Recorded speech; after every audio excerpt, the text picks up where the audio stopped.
In 2019, Sweet Bear and I decided to go see Avengers Endgame. Spoiler alert, but honestly, if you haven't seen it yet, you don't care. So we decided to go see Endgame, but we had barely seen any of the other Avengers movies. And so we watched Infinity War on Netflix that day, and then that night went to see Endgame. And to be honest with you, we were able to follow the basic plot of the film pretty well. However, it was pretty obvious at several moments that because we didn't understand the backstory of a certain character or relationship, there were these moments of extreme significance that just went totally over our heads. For example, when Captain America summons Thor's hammer, Sweet Bear and I didn't really think much of it, because we hadn't seen any of the Thor or Captain America movies. But we were obviously missing something, because the crowd went crazy. Okay, John, so other than spoiling Endgame, I warned you, how does this relate to the Bible? In many ways, going to see Avengers Endgame without watching the rest of the Avengers canon is a lot like reading the Gospels without ever having read the Old Testament.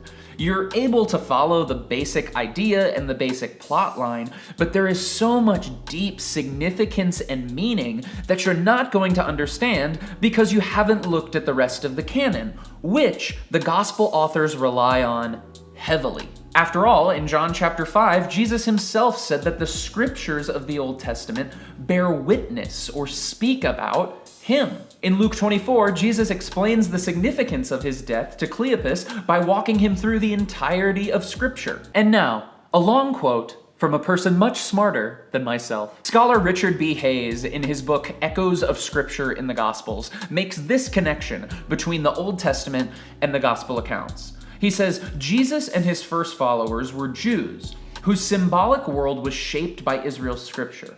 Their ways of interpreting the world and their hopes for God's saving action were fundamentally conditioned by the biblical stories of God's dealings with the people of Israel.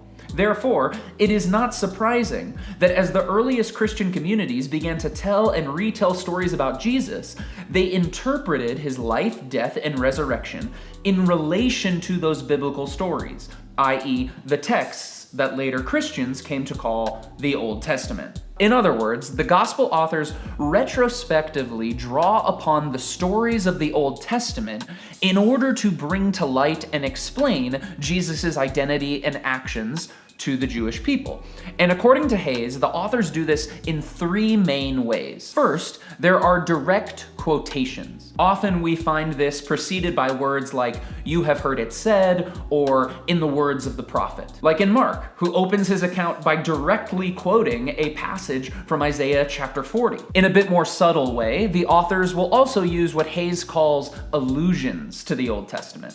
This is not a direct quotation per se, but the author will use a phrase or several key words in order to bring to mind a specific Old Testament passage. Again, at the beginning of his gospel, Mark does this when telling the story of Jesus' baptism. As Jesus is coming up out of the water, the Spirit of God descends, and Mark uses the phrase, "he saw heaven being torn open." This phrase is also used back in Isaiah 64, another time when God is depicted as descending to dwell among his people. Then finally, and most subtly, are the use of what Hayes calls echoes.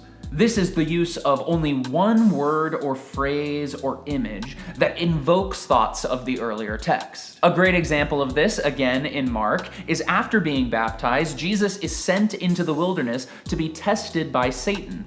And this image of coming through the water and going into the wilderness is an echo of the story of Exodus, when the people of Israel came through the Red Sea and then were sent into the wilderness to wander for 40 years. Jesus was there for 40 days, by the way. No coincidence. So what's the point of all this? What are these authors trying to do to us as readers by calling back to so many Old Testament passages? Scholar Tim Mackey calls these echoes hyperlinks. And perhaps a more modern illustration would be that of a hashtag. When you use a hashtag on Twitter, for example, and you click on it, you're led to this library that lists all the other uses of that term. It's like an encyclopedia.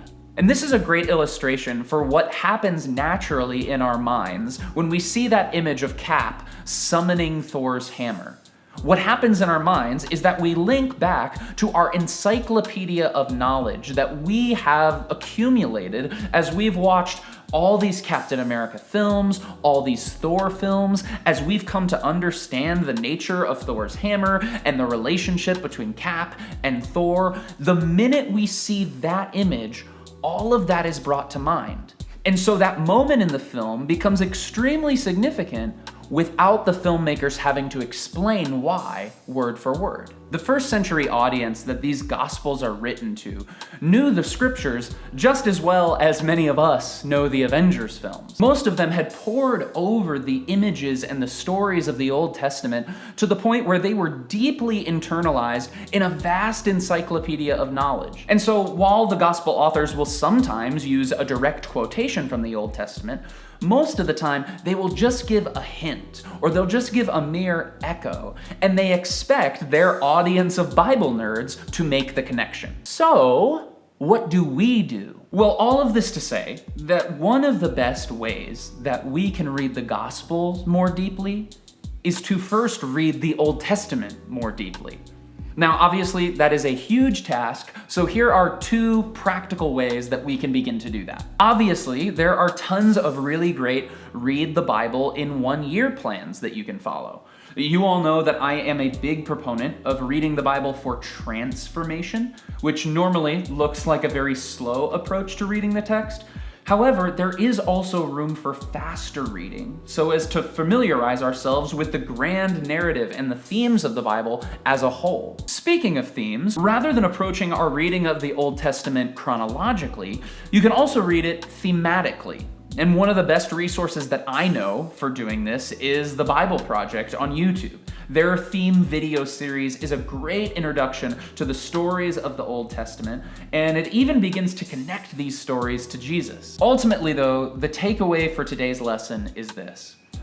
One of the best ways to understand Jesus in the Bible is to understand the Bible that Jesus read, aka the Old Testament.